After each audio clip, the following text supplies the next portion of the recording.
Alors, vous connaissez tout à fait l'esprit de la soirée. Vous allez largement pouvoir poser des questions à un intervenant pas du tout fatigué qui a même pas bu un verre d'eau. Non, mais je vais le faire Mais vu maintenant. qu'il a l'habitude d'être dans le désert avec 5% d'hygrométrie, ça doit aller. C'est pour ça que je me suis pas levé pour vous déranger.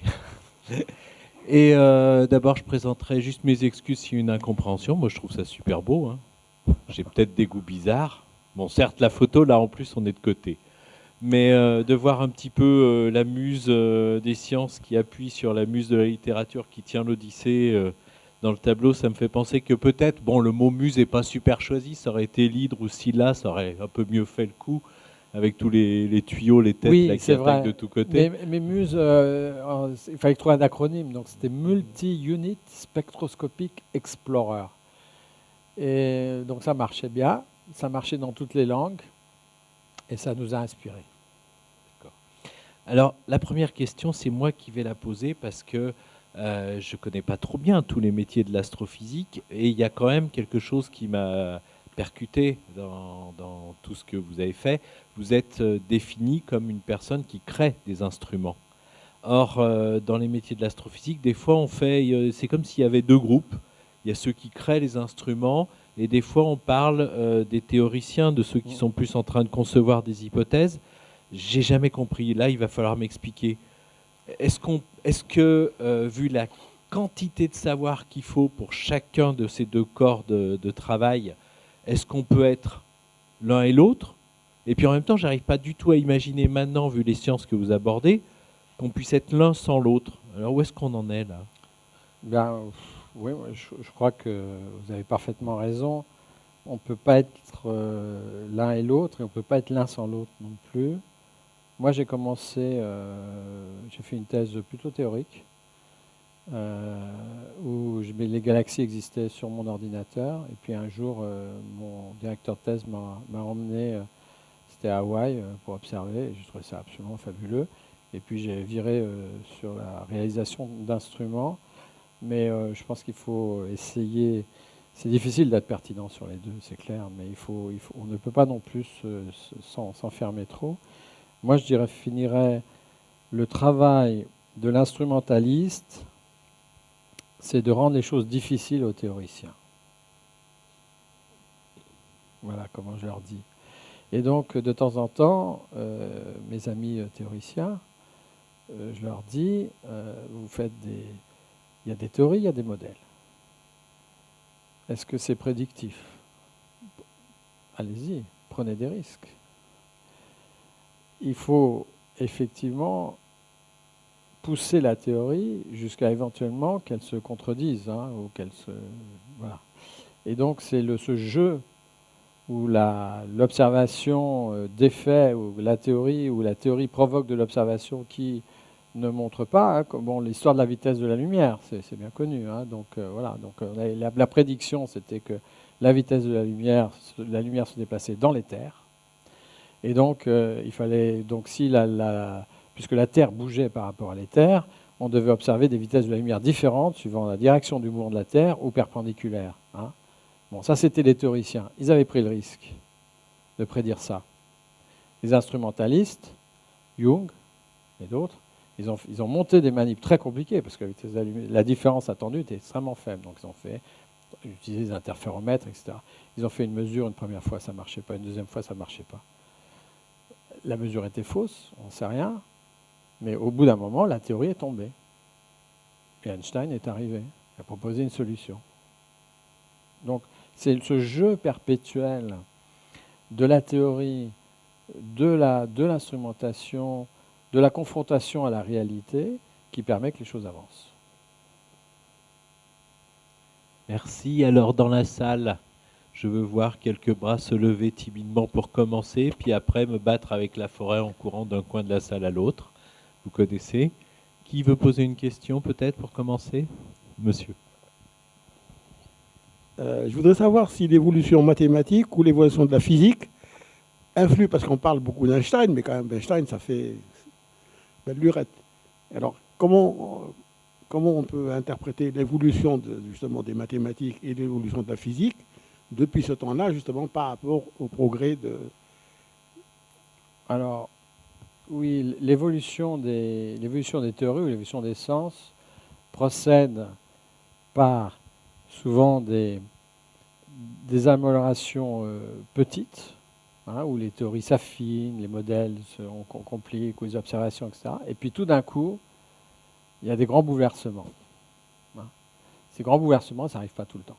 Donc Einstein a été, avec d'autres, hein, il y a eu la mécanique quantique, etc., qui ont fait preuve de ce qu'on appelle les changements de paradigme.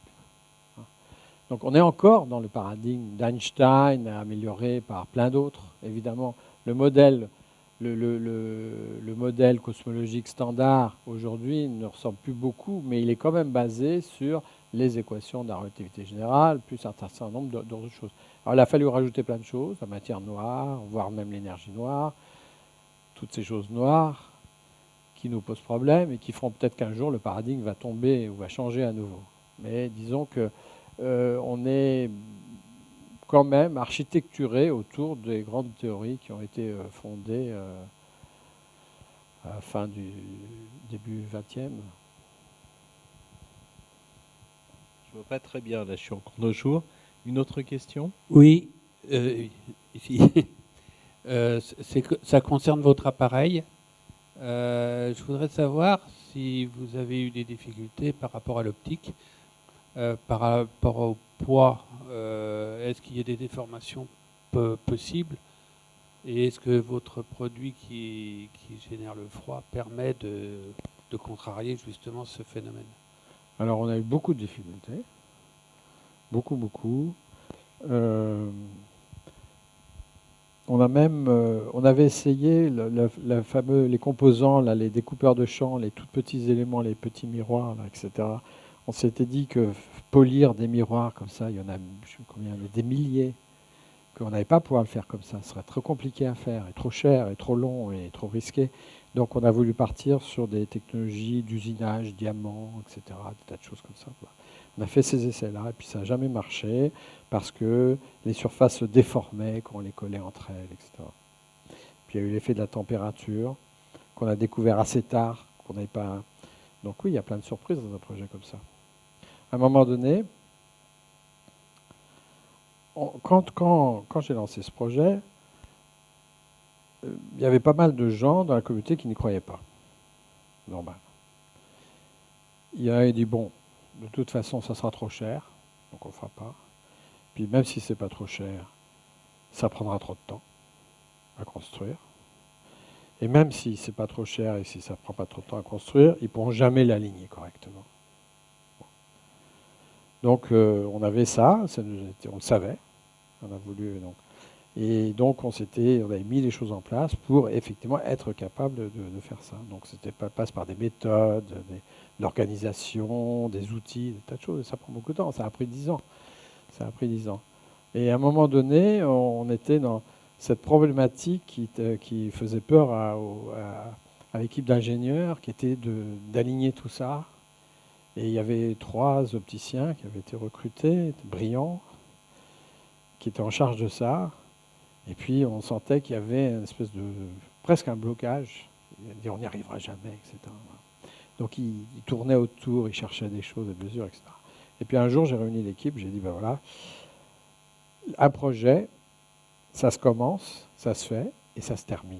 Et il faut savoir le terminer. Donc même si maintenant, les choses ne sont pas aussi parfaites que vous le vouliez, on va le terminer, et on va l'amener au Chili. Et on va tous s'y mettre. Et donc, ça a permis de faire converger, de surmonter les difficultés. Il y a aussi un aspect de gérer humain la complexité et la réalisation de choses qu'on n'a jamais faites et qui peuvent parfois sembler trop difficiles ou la responsabilité trop écrasante. Alors le froid, juste pour terminer, le froid, il sert à maintenir les détecteurs à une température, parce que les détecteurs, c'est des détecteurs extrêmement sensibles, ils sont capables de capturer un grain de lumière, un photon, hein, pratiquement, ils n'en ratent pas un.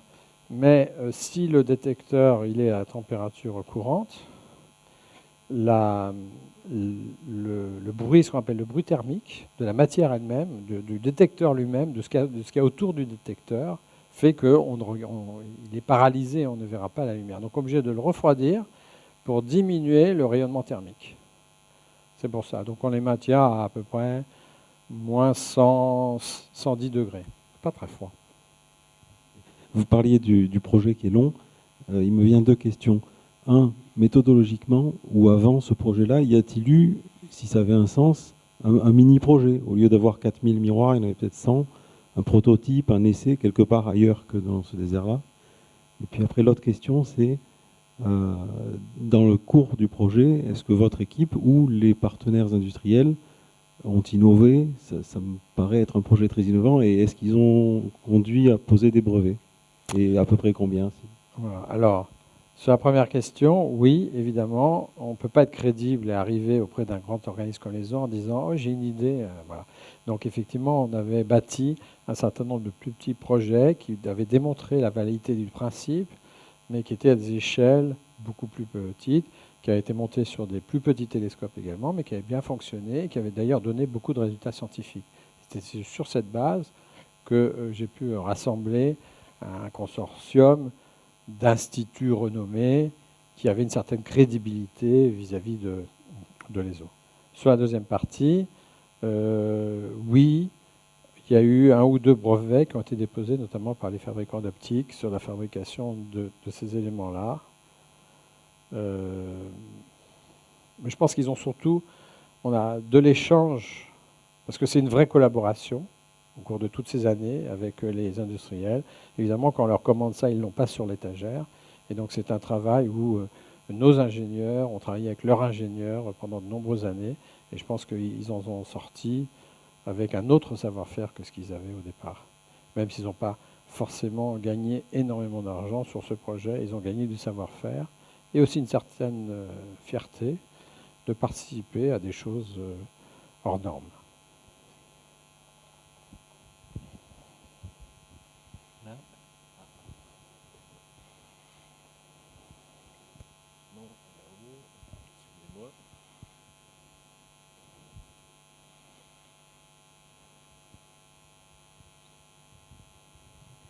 Oui, concrètement, Muse a permis de découvrir un certain nombre d'objets nouveaux, ou voir différemment des objets déjà connus. Est-ce que tout ce qui est nouveau dans l'observation rentre dans les modèles théoriques actuels, ou bien est-ce que d'ores et déjà ça suscite de nouveaux modèles théoriques? C'est trop tôt pour le dire. Ça prend du temps. Il faut imaginer qu'on vient juste de mettre l'instrument sur le ciel, il y a un an. Donc ça va prendre un peu de temps pour digérer le fondamental de ces résultats. Nous-mêmes, on est en train avec à peu près une cinquantaine de chercheurs dans le consortium, plus toute la communauté, en train d'analyser, de digérer, de mettre en correspondance. Ça prend du temps. Voilà. Donc on a des catégories nouvelles d'objets ou des choses nouvelles et ça prendra. L'observation est presque plus rapide. Enfin, maintenant, il faut additionner les 10 ans de construction. Mais la compréhension prend du temps. Donc, je ne peux pas répondre aujourd'hui tout à fait. Alors, un des résultats, par exemple, peut-être, mais qui reste à montrer, c'est que sur des premières observations, ils ont la question de la matière noire qui nous habite depuis un certain temps. Certains ont montré que la matière noire ne serait pas complètement noire et qu'il y aurait ce qu'on appelle la friction, c'est-à-dire qu'elle ne serait pas complètement insensible à ce qui se passe, indépendante de ce qui se passe dans la matière ordinaire, qu'il y aurait peut-être entre les deux certaines choses qui peuvent se mettre en place, qui seraient contraires à ce qu'on imagine, ce qu'est la matière noire, qui serait faite de particules qui n'interagissent que très peu. Mais c'est des premiers résultats, ça demandera évidemment à être confirmé. Oui, bonjour et merci pour votre exposé qui m'a paru personnellement un petit peu difficile. Ici, tout à fait en haut. Tout à fait en haut, ah voilà. D'accord. Moi, je voudrais revenir, pas tellement sur le sujet parce qu'il m'a paru compliqué, mais surtout sur une chose que l'on lit dans beaucoup de livres d'astronomie et que vous avez dit de vous-même, en montrant la galaxie d'Andromède, en disant que c'est la galaxie la plus proche. Je suis désolé, mais le grand nuage de Magellan sont 10 fois plus près que la galaxie d'Andromède. C'est vrai, mais c'est faux aussi. parce que les nuages de Magellan sont des petites galaxies satellites de la nôtre. Oui, mais c'est quand même des galaxies. Oui, c'est vrai. Mais ouais, je vous l'accorde. Excusez-moi. Je vous l'accorde. Mais oui. D'ailleurs, ils sont très beaux. Il faut aller les voir dans l'hémisphère sud.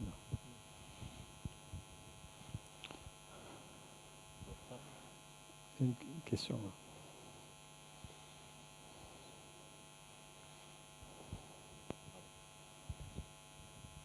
Bonsoir. Bonsoir. Qu'est-ce qui est prévu pour traiter la masse énorme de données recueillies par l'appareil? Alors, des ordinateurs, beaucoup d'ordinateurs et beaucoup de matière grise, en fait. Parce que les ordinateurs, ils font les calculs, mais il faut leur dire comment faire les calculs. Donc, effectivement, c'était un sujet qu'on avait présent à l'esprit quand on a commencé ce projet. Et en parallèle du développement technique, on a fait un énorme travail de développement algorithmique en collaboration avec des gens qui font des mathématiques appliquées, par exemple, qui savent, font du traitement du signal, qui savent développer des techniques pour traiter cette masse d'informations, effectivement. Donc c'est un enjeu, il n'est pas fini. Il va continuer à courir, mais ce qui est rassurant, c'est de voir que Muse a produit, des premiers papiers sont sortis quelques mois après les premières observations, ce qui veut dire que l'ensemble de la chaîne marche pas si mal que ça.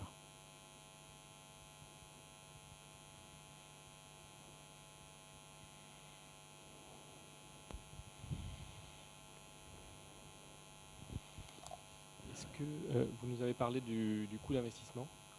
Est-ce que vous pouvez nous donner une idée de l'ordre de coût d'exploitation, de l'énergie consommée? Ah, alors oui. Des pièces Oui. éventuellement à changer bientôt. Alors le coût d'exploitation, en fait, c'est essentiellement le coût du télescope. Une nuit du VLT est estimée à 50 000 €. Donc quand vous êtes au VLT et qu'on vous a donné une nuit, il ne s'agit pas de perdre du temps. Car ça va vite. Alors c'est évidemment avec tous les ingénieurs, il y a à peu près une centaine de personnes sur le site qui se relaient. Voilà, ça travaille jour et nuit. La nuit, il y a les astronomes qui sont là, plus les gens qui sont là, les ingénieurs en cas de problème. Ils vont se coucher, et quand ils vont se coucher, en même temps, il y a l'équipe de jour qui viennent et qui regardent le télescope. Il y a toujours des choses à faire avec ça. C'est des machines extraordinaires, mais il y a beaucoup de travail. Donc effectivement, ça a un certain coût.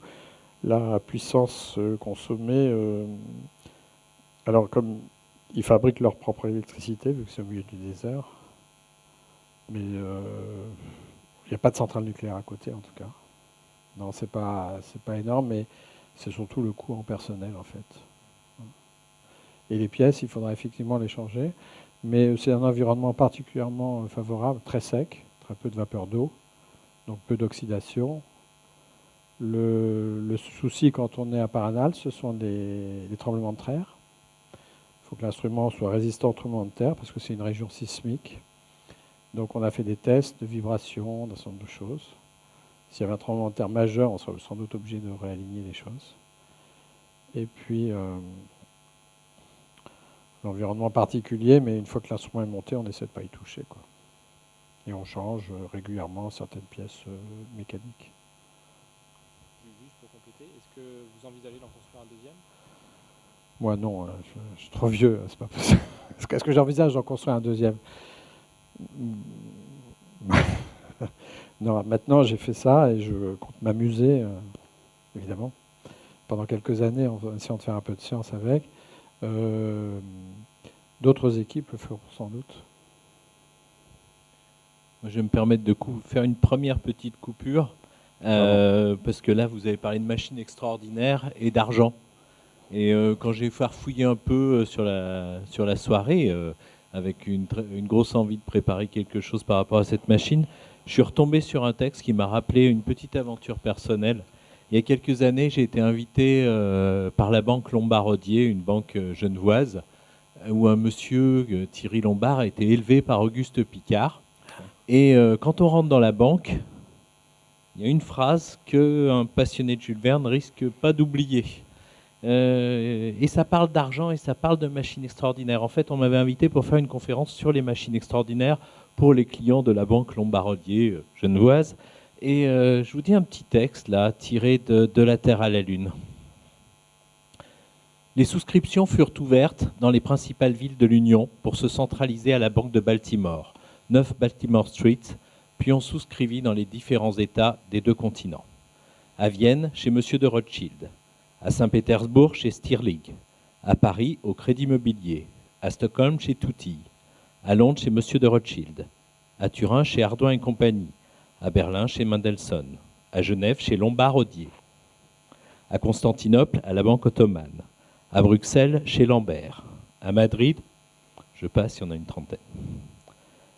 3 jours après le manifeste du président Barbicane, 4 millions de dollars étaient versés par les différentes villes de l'Union. Avec un pareil acompte, le Gun Club pouvait déjà marcher. Mais quelques jours plus tard, les dépêches apprenaient à l'Amérique que les souscriptions étrangères se couvraient avec un véritable empressement. Certains pays se distinguaient par leur générosité, d'autres desserraient moins facilement, affaire de tempérament. Du reste, les chiffres sont plus éloquents que les paroles. Et voici l'état officiel des sommes qui furent rapportées à l'actif du Gun Club après la souscription close. La Russie versa pour son contingent l'énorme somme de 378 703 roubles. Il faut s'en étonner. Il faudrait pourtant méconnaître le goût scientifique des Russes et le progrès qu'ils impriment aux études astronomiques grâce à leurs nombreux observatoires, dont le principal a coûté 2 millions de roubles. La France commença par rire de la prétention des Américains. La Lune servit de prétexte à 1000 calembours rusés et à une vingtaine de vaudevilles, dans lesquels le mauvais goût le disputait à l'ignorance. Mais de même que les Français payèrent jadis après avoir chanté, ils payèrent, cette fois, après avoir ri, et ils le souscrivirent pour une somme de 1275 930 francs. À ce prix-là, ils avaient bien le droit de se marrer un peu, de s'égayer un peu. L'Autriche se montra suffisamment généreuse au milieu de ses tracas financiers. Sa part s'élevait pour sa contribution publique à la somme de 213 500 florins, qui furent les bienvenus. 52 000 riksals furent l'appoint de la Suède et de la Norvège. Le chiffre était considérable relativement à ces pays, mais il était certainement plus élevé si la souscription avait eu lieu en même temps qu'à Stockholm. Pour une raison ou une autre, les Norvégiens n'aimaient pas envoyer leur argent en Suède. La Turquie se conduisit généreusement, mais elle était personnellement intéressée dans l'affaire. La Lune, en effet, règle le cours de ses années et de son jeûne du Ramadan. Elle ne pouvait donc pas faire moins que donner 1 372 000 piastres. Et elle les donna avec une ardeur qui dénonçait cependant une certaine pression du gouvernement de la Porte. La Belgique se distingua de tous les États de second ordre par un don de 16 300 francs, environ 12 centimes par habitant. Je passe quelques-uns. 257 francs. Tel fut l'apport modeste de la Suisse dans l'œuvre américaine. Il faut le dire franchement, la Suisse ne voyait point le côté pratique de l'opération. Il ne lui semblait pas que l'action d'envoyer un boulet dans la Lune fût de nature à établir des relations d'affaires avec l'astre des nuits. Et il lui paraissait peu prudent d'engager des capitaux dans une entreprise aussi aléatoire. Après tout, la Suisse avait peut-être raison. Qui a mis de l'argent dans le projet Muse ? On a vu plein de laboratoires répartis à travers l'Europe, mais comment ça s'est passé concrètement ? Alors, comment ça s'est passé ? En fait, les ont un système un peu particulier dans lequel, pour mobiliser les États et les scientifiques, ils disent, bon voilà, je mets un peu d'argent, qui est finalement notre argent, parce que c'est nous qui payons les eaux, mais je suis capable de mettre un peu d'argent, et vous allez mettre l'équivalent, voire plus, notamment à travers votre savoir-faire, la main-d'œuvre essentiellement, peut-être même aussi un peu d'argent trébuchant, sonnant et trébuchant, et ensuite, parce que vous aurez fait ça, moi, je vous donne un accès privilégié à l'instrument pendant un certain nombre de nuits. Donc nous, en échange de ces 10 ans de travaux, on a reçu de l'argent pour construire l'instrument, mais l'État, la France, la Suisse, enfin les États engagés, ont payé des personnels, des ingénieurs pour construire ça. Et en échange, ils nous donnent 255 nuits, c'était le contrat initial, sachant que c'est quand même 50 000 € la nuit, donc ça fait quand même une certaine somme, pour exploiter l'instrument. Donc c'est un truc qui est gagnant-gagnant, parce que du coup, on est motivé pour construire quelque chose qui va fonctionner, parce que on va être, ce qui nous motive fondamentalement, ce n'est pas de construire l'instrument, c'est d'interroger l'univers avec, de faire de la science avec. Et donc parce qu'on a cette motivation, et on sait qu'on a des programmes qu'on pourra conduire, eh bien on donne le meilleur, et on est capable de mobiliser d'autres capitaux. Donc c'est un système assez intelligent qui fonctionne bien. Donc à l'heure actuelle, on a livré l'instrument. L'instrument est ouvert à l'ensemble de la communauté mondiale, mais une fraction du temps nous est réservée. Et donc, moi là, je rentre, là, il y a quelques jours, je suis rentré du Chili, on a fait des observations, des équipes y vont, et on poursuit des programmes dont j'ai montré quelques-uns des résultats, mais qui sont que le début. Je vais juste enchaîner par une deuxième question. Quand on a vu les publications, on voit des publications signées à 40 personnes. Alors là, je ne connais pas trop bien le milieu universitaire, je ne connais pas trop bien la progression des chercheurs dans leur carrière, mais a priori, participer à une publication, ça aide à progresser. Comment ça se passe quand on est 1/40e d'une signature? Alors, oui, alors voilà, donc c'est la big science, hein, c'est ce qu'on appelle. Alors, le cas les plus typiques, c'est encore en physique des particules, où ils ont des publiés, et, je sais pas, il y a 200 signatures, je ne sais pas combien, voire plus. Donc c'est assez compliqué, parce que ce sont des expériences qui coûtent cher, il y a beaucoup de gens impliqués. Alors, une des chances qu'on a, c'est qu'en fait, on est une cinquantaine à peu près de chercheurs, 50, 60, enfin on a recruté pas mal de jeunes. Et la diversité et la richesse des données, comme le faisait remarquer quelqu'un, va permettre à tous ces gens-là d'être le porteur d'une idée, d'un papier, qui vont être en premier signataire. Mais ils vont permettre aux autres qui ont participé, qui ont construit des outils ou qui ont construit un instrument, d'être aussi co-signataires en retour du travail. Donc il y a une espèce d'aspect collectif et aussi un aspect individuel où chacun porte une idée et un papier. Levez les doigts, je vois pas très bien. Pardon, c'est bon, vous avez un micro. Ça marche, oui. Bon, bonsoir, merci de votre présentation. Vous nous avez dit tout à l'heure que vous ne pensez pas que ce serait vous qui construirez le prochain, mais la prochaine étape, est-ce que ça pourrait être l'adaptation de votre bébé à un télescope spatial, ou est-ce que vous pensez que ce serait inutile vu la qualité des observations que vous faites déjà avec l'instrument terrestre? Excusez-moi. Alors, j'avais proposé ce concept lorsque le James Webb Space Telescope, qui est le télescope qui va remplacer Hubble, qui va être envoyé dans l'espace en 2018. C'était il y a une dizaine d'années, puis c'est aussi un projet très long, ça va être quelque chose aussi qui va révolutionner l'astronomie. J'avais proposé l'idée, au moment où il y avait des réflexions, de construire un instrument comme ça pour le James Webb. Mais c'était trop tôt. Clairement, l'idée était... Les gens n'ont pas capturé l'idée parce qu'ils avaient peut-être un peu trop tôt. C'est pas la peine, comme je disais, si l'âne n'a pas soif, c'est pas la peine. Maintenant, les choses seraient sans doute assez différentes, effectivement. Alors, dans la prochaine génération des télescopes au sol, donc ça s'appelle l'European Extremely Large Telescope, ELT, qui sera au Chili aussi, à côté du VLT, dont le sujet vient d'être décidé. La construction vient d'être décidée, qui arrivera dans les 10-15 ans. C'est un télescope de 39 mètres de diamètre, donc très grand. Donc là, il y aura sans doute un instrument de ce type. Ce sera un peu tard pour moi, mais c'est pas grave. Est-ce qu'il y a une autre question dans la salle, où je me prends à nouveau un petit temps assez surprenant de pause?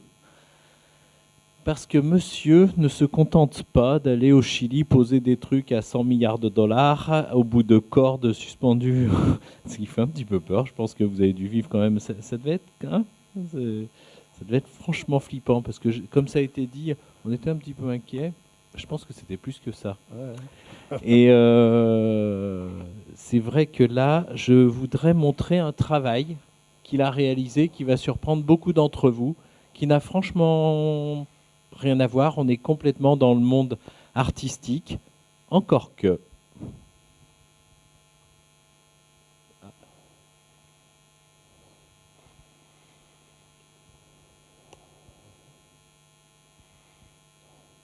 Attends, il faut qu'il appuie sur un bouton, je crois.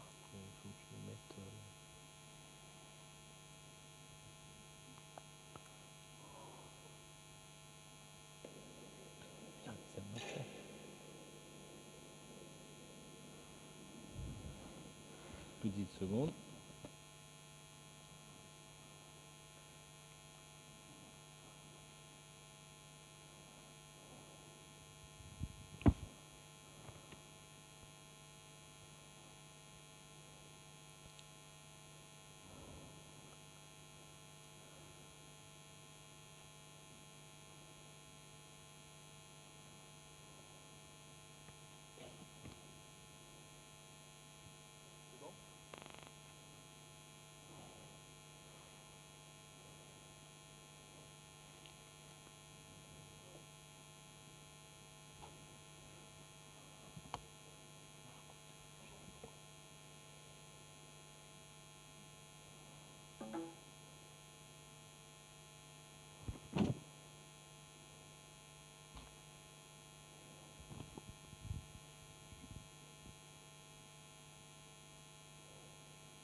Ah, non. Donc on avait fait l'expérience en petit avant que vous arriviez. Et puis maintenant que ça coûte très cher, que c'est énorme.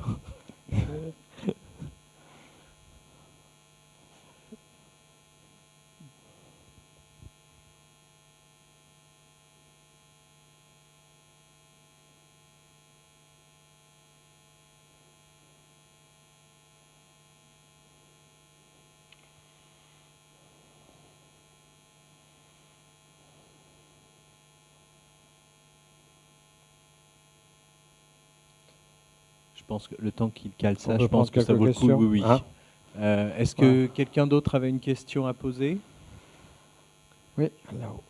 Là-haut, là-haut, là-haut. Je ne vois pas, je monte. Ah, pardon. Sinon, on peut essayer sur le mien.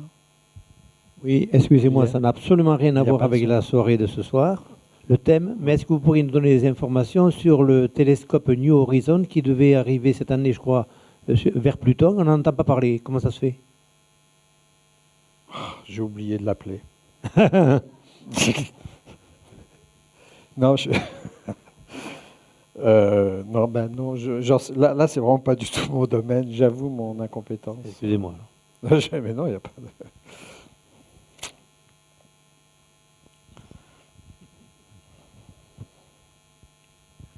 Bon, alors c'est moi qui vais poser la question.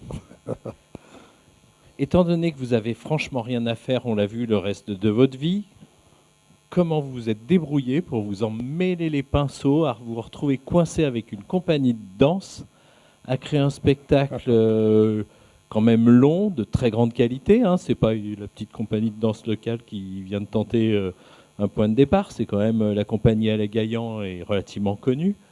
Et qu'est-ce qui vous a bloqué dans cette histoire? Qu'est-ce qui fait que maintenant vous vous retrouvez non plus en personne ressource pour commenter, mais directement sur scène? Bah, parfois, je me pose la question, mais je pense qu'en fait, on fait un métier où le sens du défi, du challenge, est vraiment inscrit au cœur de notre métier.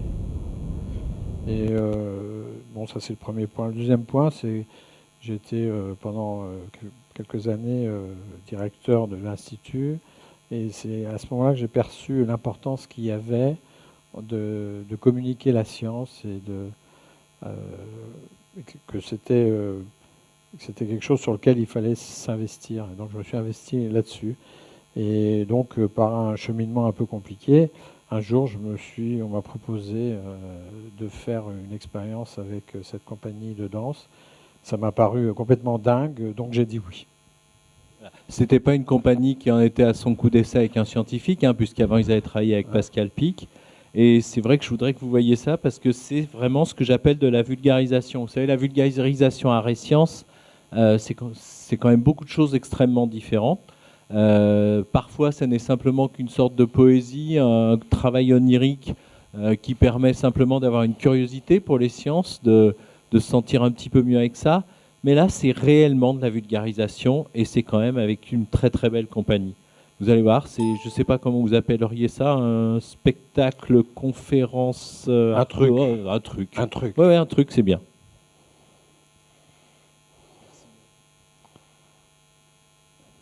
Espace. Non, espace.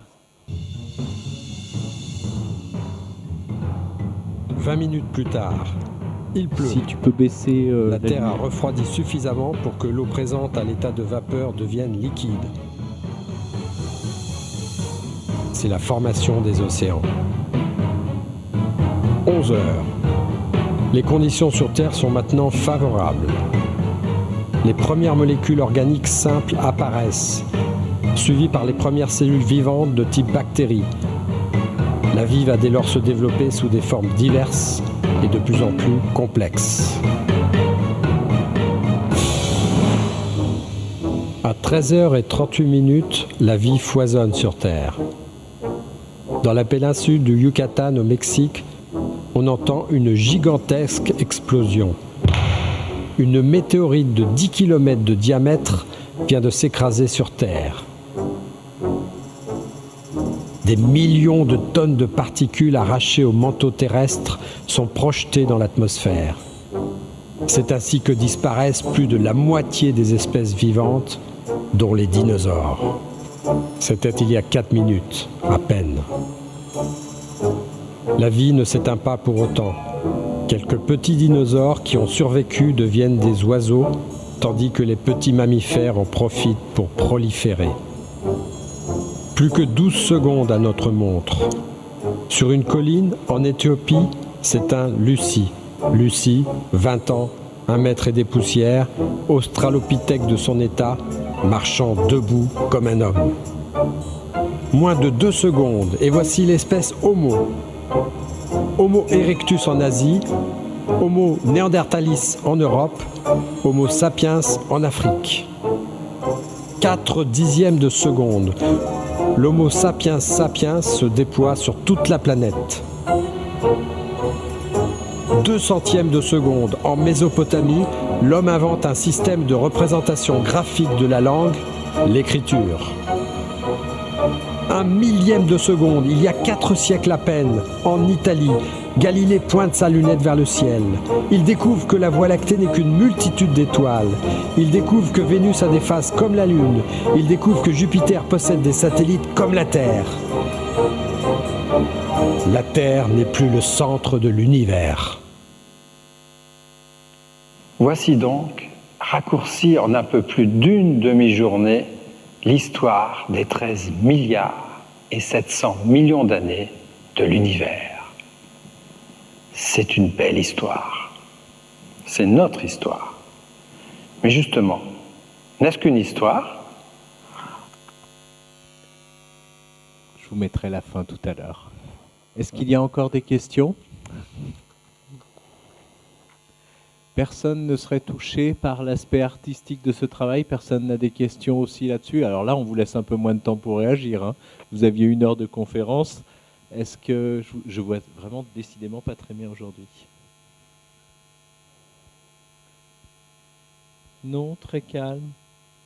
Il faut vraiment qu'on casse ces sièges et puis qu'on les redresse un peu pour la prochaine fois. Roland, un petit mot sur ce... Ça fait combien de fois que vous avez joué ce spectacle? Je crois que ça va faire une quinzaine de fois. Et c'était effectivement un grand challenge. C'était très intéressant à construire. Et c'était une façon de participer à un spectacle vivant et une autre façon de communiquer la science. Beaucoup de plaisir à le faire. Beaucoup de stress aussi, évidemment.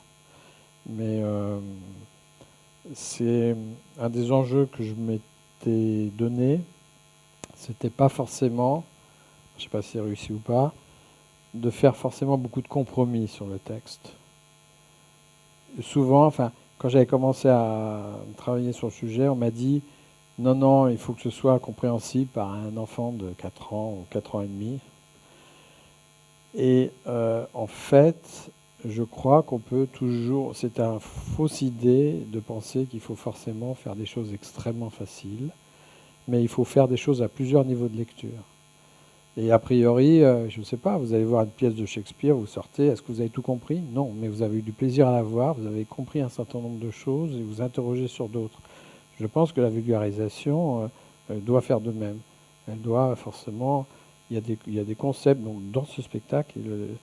Bon, c'est vrai qu'il était compliqué, du coup j'ai rédigé le livre pour que les gens puissent la voir et lire le texte. Mais c'est vrai que c'est une façon très riche de faire passer beaucoup de choses par l'art, par l'émotion, par la musique. Pour ma part, j'ai 2 dernières questions. La première, c'est tout petit, déjà fasciné par l'espace. Comment c'est arrivé? Qu'est-ce qui vous a lancé dans cette carrière? Moi, j'étais un fasciné de science-fiction. Puis j'ai dû laisser tomber la fiction quelque part.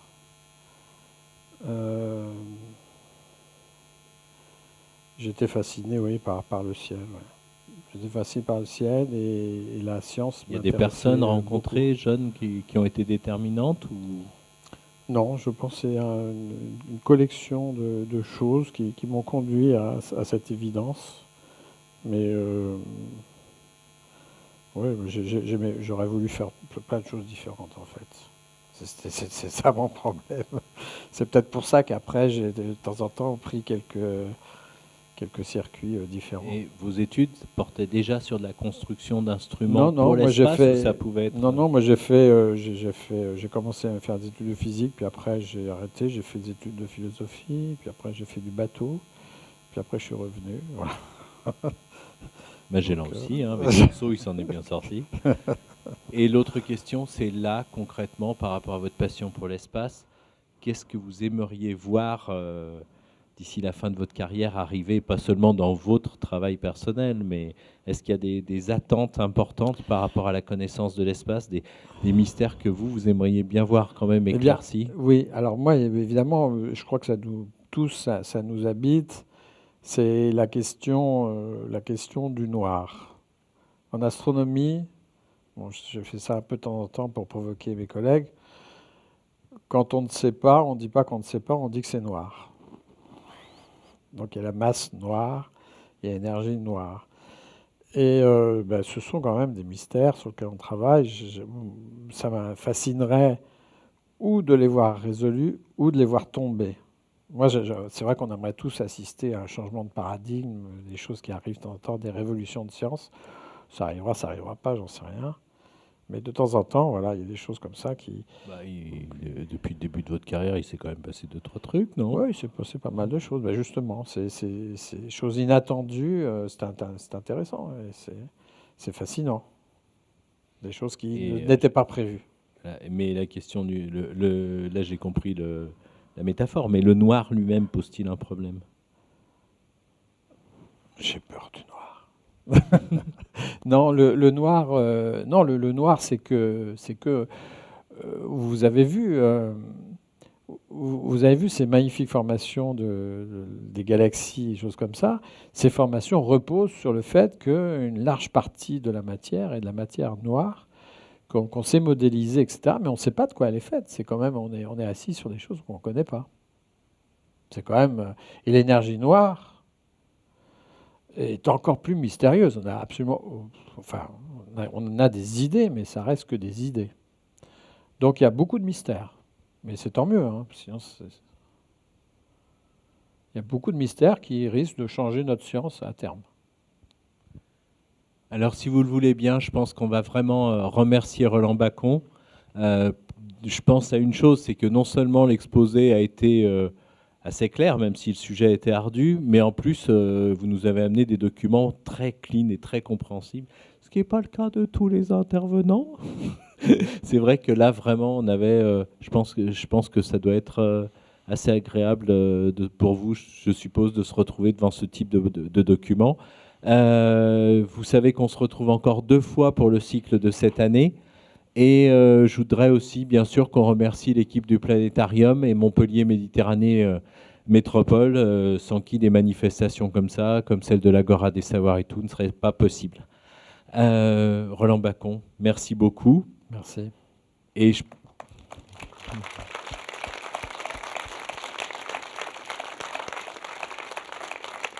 Et on va se la jouer film au cinéma. En plus, on est juste à côté des grandes salles. Je vais vous mettre la fin du film et vous verrez après. Vous savez, on sort pendant le générique. Mais à mon avis, c'est pas la peine de revenir à la fin pour savoir si Shrek il fait encore une bêtise. C'est pas le genre.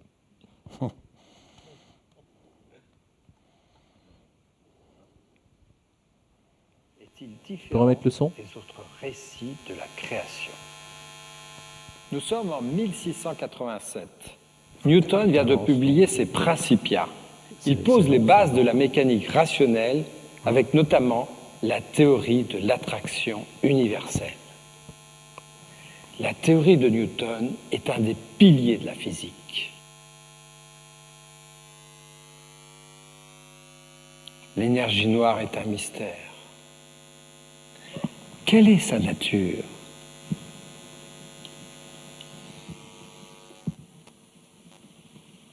Pour l'instant, aucune piste vraiment sérieuse. Mais l'énergie noire n'est pas la seule zone d'ombre du modèle du Big Bang.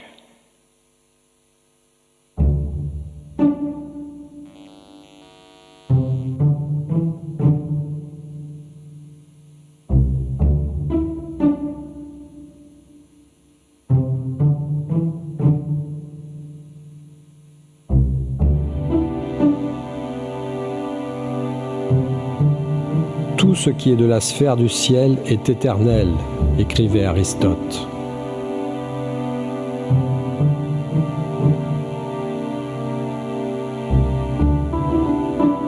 Sans doute, il serait rassurant de se dire que, malgré l'agitation désordonnée qui règne ici-bas, et malgré notre avenir incertain, les étoiles continueront leur course à jamais imperturbables dans le ciel.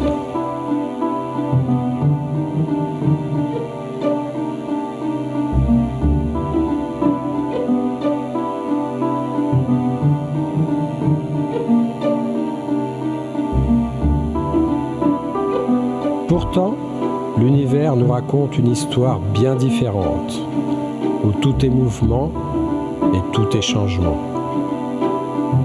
Dès lors, la question brûlante de la suite, de l'après 13h40, se pose avec force. Quel est le destin de l'univers ? Toutefois, il nous faut prendre en compte le rôle de l'énergie sombre qui peut encore faire basculer le destin de l'univers. Sous l'effet de cette énergie, son expansion, au lieu de ralentir, va s'accélérer.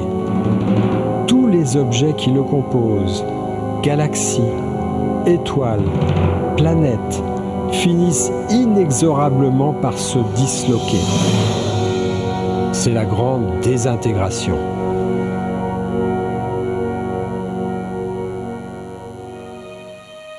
Heures et des poussières. Et dire que pour nous, tout se joue dans la dernière seconde. Mais dans cet infime instant, nous avons le bonheur de contempler l'univers et nous avons même la prétention de vouloir le comprendre. Il y a plus de choses sur la terre et dans le ciel qu'il n'en est rêvé dans toute votre philosophie, disait Hamlet. Shakespeare a raison. L'univers n'a pas fini de nous surprendre et de défier notre imagination et notre intelligence.